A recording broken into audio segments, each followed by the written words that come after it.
이제 솔로몬이 성전, 여호와의 전 건축하기를 이렇게 전이라고 하거나 성전이라고 번역을 했습니다마는 그 원어로는 그냥 집입니다. 집. 그래서 하나님의 집. 그러니까 이 집이라는 것 자체가 그 어떤 그 당시의 건축물을 나타내는 것이기 때문에 어떤 집을 지어서 그곳에 하나님의 이름을 두고 하나님을 예배하는 중심지로 삼는 그런 하나님을 위한 집이라고 해서 우리가 그것을 이제 좀 더 한자로 전이라는 더 그런 용어를 쓰고 거기다가 이건 또 특별하게 하나님을 위한 집이기 때문에 거룩하다라는 뜻을 담아서 성전이라고 그렇게 부르는 겁니다. 이 성전에 지어지는 장소로는 오늘 말씀에 모리아산을 연결시킵니다.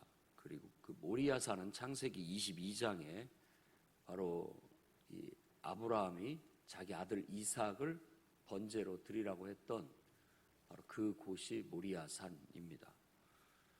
그리고 여부스 사람 오르난의 타작마당은 이미 앞에 우리가 봤듯이 다윗 왕이 3일간의 전염병을 인구조사로 인해서 재앙을 선택했을 때 그 재앙이 멈추게 하기 위해서 천사가 나타나서 일러준 곳이 바로 오르난의 타작마당이었습니다. 그 곳이 바로 예루살렘에 있는 바로 성전을 지은 장소가 그곳이다라고 말하고 있습니다. 그러니까 아주 이 예루살렘의 성전이 지어지는 것, 또 그 성전 그 성전을 짓는 것, 이 모든 것들이 하나님의 인도하심을 따라서 신중하게, 그리고 또 이와 같은 아브라함이 자식을 번제로 드리라고 했던 그 의미와, 그리고 다윗 왕이 전염병을 그치게 하기 위한 번제를 드렸던 그런 의미를 다 담아서 성전이 그곳에 건축되고 있다는 것을 알 수 있습니다. 그러니 우리도 마찬가지입니다. 우리가 어디서든지 우리는 예수 그리스도 안에서 예배를 드릴 수 있지만 사실 그런 것들이 이상적이고 가능하지만 항상 보면은 가시화된 어떤 이 집 같은 외부에 우리를 보호해 줄 수 있고 또 우리를 안전하게 그리고 또 효과적으로 능률적으로 할 수 있는 뭔가가 뒷받침되지 않으면 그게 오래 가기가 쉽지 않고 집중해서 제대로 해내기가 어려운 게 사실입니다. 그러니까 뭐 일 못한 사람이 연장 탓을 한다 뭐 이런 얘기도 있습니다만은 연장이 일의 대부분을 합니다. 가만히 한번 생각해 보십시오. 연장이 없이 뭘 할 수 있는지. 우리가 지금 뭐 이렇게 지나다니다 보면 가끔 가다가 멀쩡한 산이 어느 날 보면 없어져 있어요. 그게 요즘 뭐 대단한 기술들로 인해서 그 기계들을 이용해서 금세 파내버리면 아마 이 지대도 산이었던 것이 다 깎여서 지금 이렇게 변화된 것이 불과 몇 년도 걸리지 않았습니다. 그런 것처럼 가만 보면은 사람이 자신의 기술과 능력인 것 같지만 또 연장이 그만큼 중요한 것도 사실입니다.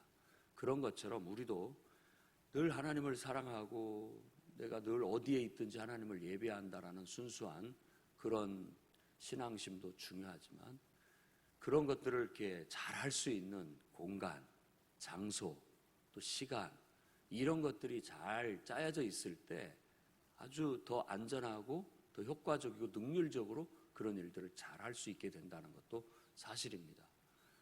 그래서 여러분들이 필요적절하게 그런 것들을 잘 활용해서 이쪽으로도 너무 치우치지 말고 저쪽으로도 치우치지 말고 항상 중심을 잡아서 그것들을 효과적으로 해나가는 그런 성도들이 될 수 있기를 바랍니다.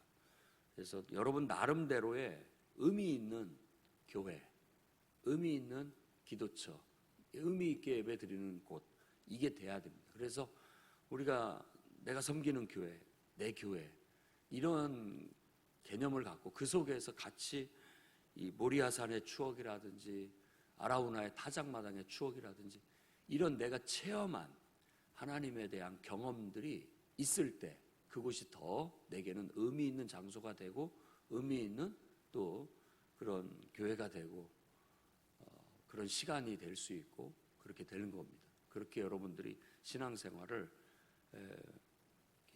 이어나갈 수 있기를 바라고, 그게 잘 박힌 목과 같은 거예요. 나름대로 나를, 우리가 이 세상 풍파에 바람이 불면 흔들릴 수도 있고 날아갈 수도 있는데 그러지 않기 위해서 그런 데다 나를 이렇게 걸어놓는 겁니다. 이렇게 안전하게. 그래서 성도들끼리도 서로 이렇게 엮여서 걸어놓고, 교회에도 엮어놓고, 또 뭐 시간 어떤 내 기도 시간, 예배 시간, 봉사의 시간, 이런 것들을 이렇게 다 걸어놓다 보면 그런 풍파가 내게 불어지고 또 사탄이 시험하고 역사가 일어날 때도 그런 것들 때문에 내가 이거 하나님 은혜다, 하나님이 나를 지켜주고 있다라는 걸 느낄 수 있게 되는 겁니다. 그래서 철저히 믿음, 신뢰가 바탕이 되어져서 여러분들이 늘 기도하는 것, 또 예배하는 것, 하나님과 동행하는 것, 이 모든 것들이 내 마음속에서 영적으로 이루어진 일이지만 그 모든 것들은 실제 생활 속에서 가시화된 어떤 시간, 어떤 행동, 어떤 장소, 이런 것과도 무관하지 않다라는 것, 그런 것들이 다 상호 보완적이 돼서 하나님의 은혜가 임하게 된다라는 걸 이해하시기 바랍니다. 그곳에 이제 솔로몬이 성전을 건축한 성전에 대한 묘사가 나오는데, 일단 뭐 출애굽기나 또 열왕기에서 솔로몬이 성전을 건축한 묘사에 대해서는 자세하게 나타나 있지만 여기서는 굉장히 짤막하게 나타나 있습니다. 그래서 간단하게 얘기하는데, 일단 규모가 60규빗, 그리고 길이가 60규빗, 너비가 20규빗, 최고의 그 낭실의 높이가 120규빗. 그러니까 높이가 훨씬 더 2배로 높게, 아주 이 천장이 높다라는 것은 웅장함을 보여주는 거죠. 굉장히 웅장하고, 옛날 이 성막에 비한다면 굉장히 웅장하고 크고, 그리고 잘 보시면 강조되어져 있는 것이 금, 보석, 화려함, 이런 묘사들을 나타냅니다. 그러니까 다윗과 솔로몬이 많은 준비를 했고 하나님의 집을 거의 뭐 황금집이라고 할 만큼 금으로 다 감싸고, 그리고 값진 재료들로 전을 아주 지었습니다. 그럼에도 불구하고 이렇게 뭐 값비싼 걸로 금으로 다 이렇게 치장을 하고 화려하게 해도 하나님의 그 거룩하심이나 그 하나님의 존귀함을 다 담아낼 수 없다라고 그렇게 말하는 겁니다. 실제 그렇습니다. 실제가 그래요.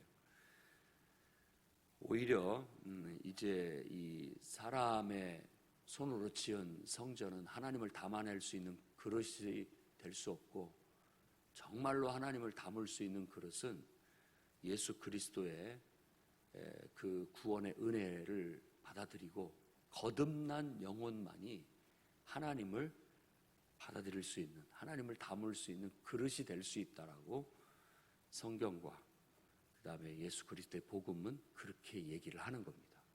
그러니까 어떻게 보면 솔로몬이 그 많은 금부치와 보석들로 치장을 해서 건물을 지었다 할지라도 예수 믿고 거듭난 한 영혼보다 못하다는 얘기입니다. 여러분 한 사람 한 사람이 예수 믿고 거듭난 그 한 영혼이 천하보다 더 소중하다는 것은 바로 그런 의미에서도 하는 거라고 볼 수 있겠습니다. 그렇다면 우리가 그렇게 귀한 존재라고, 정말 내 안에 솔로몬이 그 많은 돈을 들여 엄청난 보석과 황금으로 지은 집도 하나님을 다 품어낼 수 없음에도 내가 그 하나님을 담을 수 있는 그릇으로 선택되어지고 쓰여질 수 있다는 것 자체에 늘 감사하고, 그거에 대한 긍지와 자부심을 가지고 여러분이 하나님의 전으로서, 하나님의 백성으로서, 하나님의 사람으로서 부끄럽지 않게 그분을 담을 수 있는 거룩함을 함께 간직해야 됩니다. 그래서 사도 바울은 바로 그것이 우리가 도덕적으로 윤리적으로 또 영적으로 온전해야 될 동기로 설명하고 있는 거예요. 도덕적이고 윤리적이고 똑바로 살아야 천국 가, 이게 아니라 하나님께서 예수 그리스도의 은혜로 우리를 구원하셔서 우리를 거룩하게 하시고 우리 안에 거하시니까 이제부터는 나는 홀몸이 아니에요. 그래서 함부로 먹을 수도, 함부로 말할 수도, 함부로 살아서도 안 되는 거예요. 그렇죠. 여러분들도 태교 옛날에는 더 심했죠. 홀몸이 아니니까 내 안에 귀한 생명이 있으니까 그 아이를 위해서도 좋은 것만 먹고 좋은 것만 듣고 나쁜 말도 하지 않고 항상 안전하게 좋게 이렇게 행동하려는 것처럼 우리 안에 하나님이 계시니까 내가 그렇게 행동한다라는 겁니다. 그래서 우리도 홀몸이 아니다. 내가 사는 것이 아니다. 나 혼자만 사는 게 아니다. 내 안에 그리스도께서 나와 함께한다. 이런 사실을 늘 인지하는 것 자체가 바로 우리를 더 끌어올리고 더 성장하게 하고 성숙시키는 구원의 길이라는 걸 아시기 바랍니다. 그 다음에 이제 앞에 있는 성전 안에 있는 여러 기물들도 얘기하지만 자세한 얘기를 하지 않고 그냥 간단하게 성전에 대한 규모를 얘기하고 있고, 성전 앞에 15절부터 17절까지 두 기둥이 있는 것을 설명하는데 높이가 35규빗, 그리고 그 위에 꼭대기 머리에 장식한 부분이 있는데 그게 5규빗이라고 그렇게 얘기를 합니다. 규빗을 설명할 때 이 규빗이 이것을 말하는 겁니다. 이 규빗이라는 게 이 팔뚝, 한 팔뚝 이런 뜻이에요. 한 팔뚝. 그러니까 이 팔뚝의 길이를 기본으로 해서 한 자라는 한 자가 나오게 되는데 우리나라는 한자 하면은 한 30cm를 한자라고 그렇게 얘기합니다. 옛날에 한자, 두자, 세자, 이 한자가 30cm 정도 되는 거예요. 그것도 나름대로 이제 뭐 보통 우리가 자가 없을 때는 한 뼘, 한 발, 두 발 이런 걸로 쟀잖아요. 그런 것처럼 이 규빗이라는 것도 요 한 팔뚝 규빗인데 길이가 다 다르잖아요. 제 팔뚝 길이, 여러분 팔뚝 길이, 또 애들 팔뚝 길이가 다 다르잖아요. 그래서 이게 정말 어느 정도였는지 정확히를 모릅니다.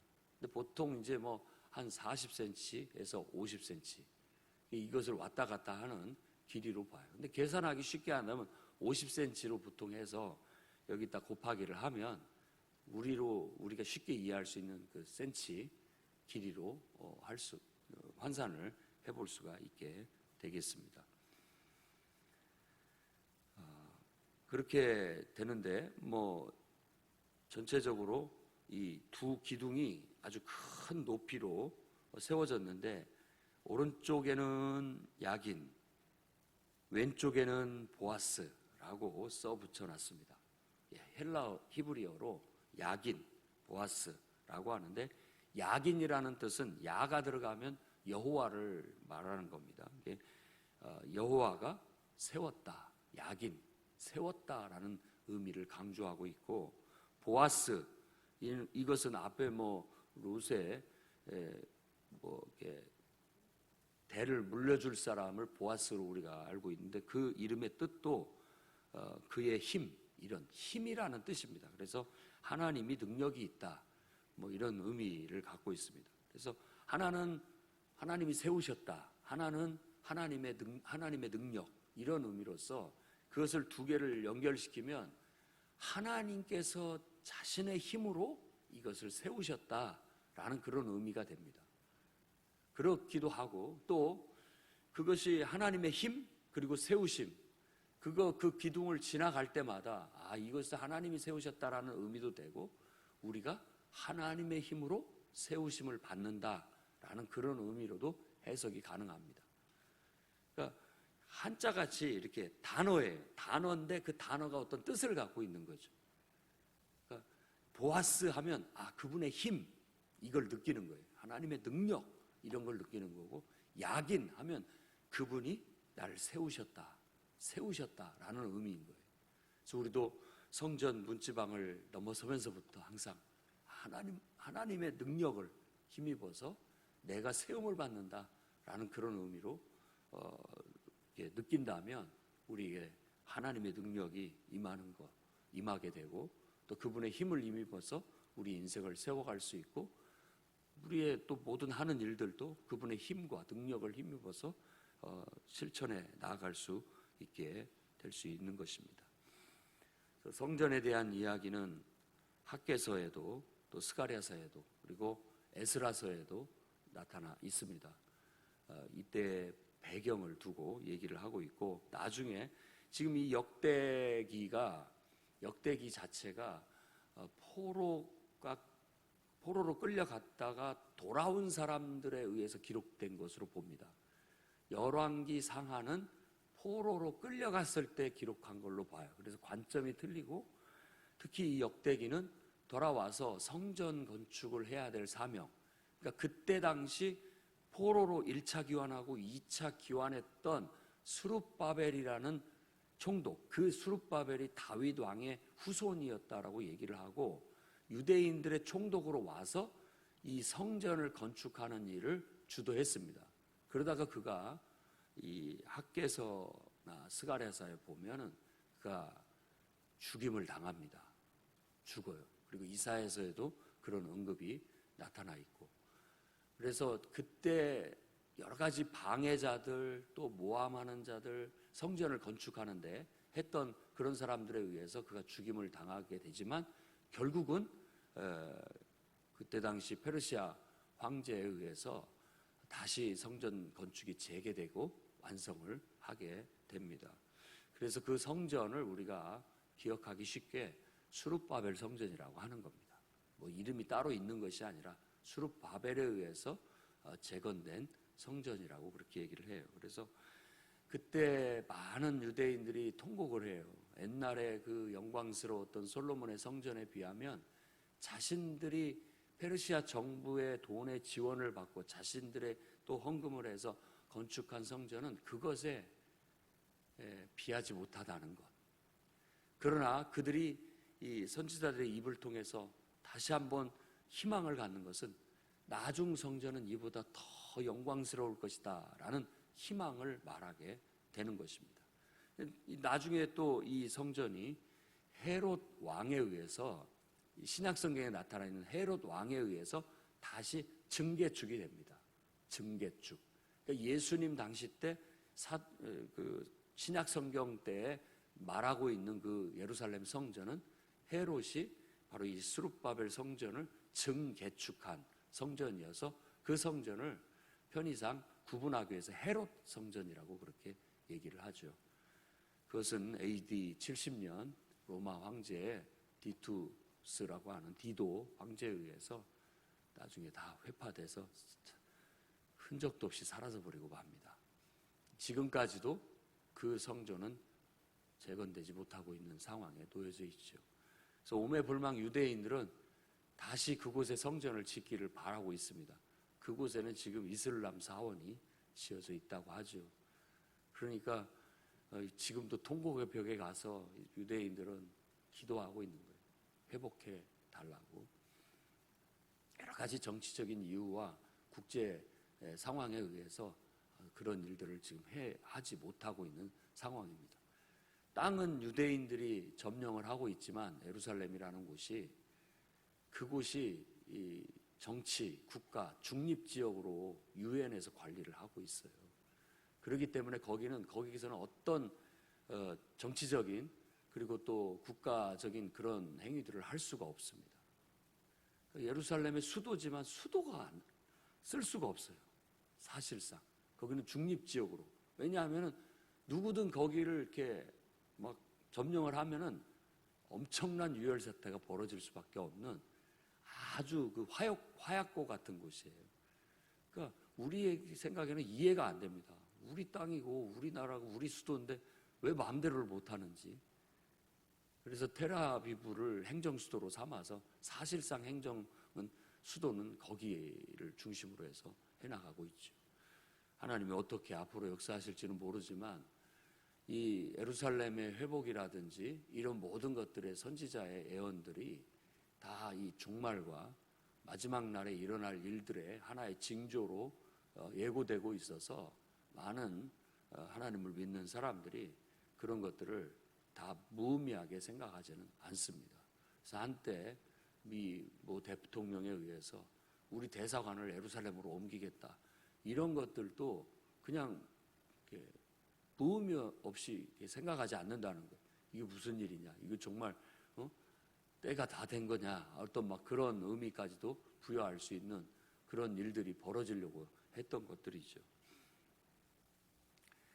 그래서 이제 우리들도 이 예루살렘 성전, 그리고 예루살렘이 선지자들의 예언에 의해서 바로 이제 하나님을 예배하는 중심지로, 요한계시록에 가보면 결국 온 성이 하나님의 거처로서 정방향으로 거룩한 성 예루살렘이 딱 네모 반듯하게 해서 하늘로부터 내려오는 그런 그림으로, 영상으로 우리에게 설명을 해주고 있는데, 그것이 어떻게 실현될지는 이제 기도하면서 기다리며 신실하게 믿음을 갖고 나아가야 되겠습니다. 주님 오실 때까지 바라건대 우리의 믿음과 신앙을 잃어버리지 않고 하나님을 잘 예배하며 믿음 안에서 지켜나가시기를 주의 이름으로 축원합니다. 기도하겠습니다.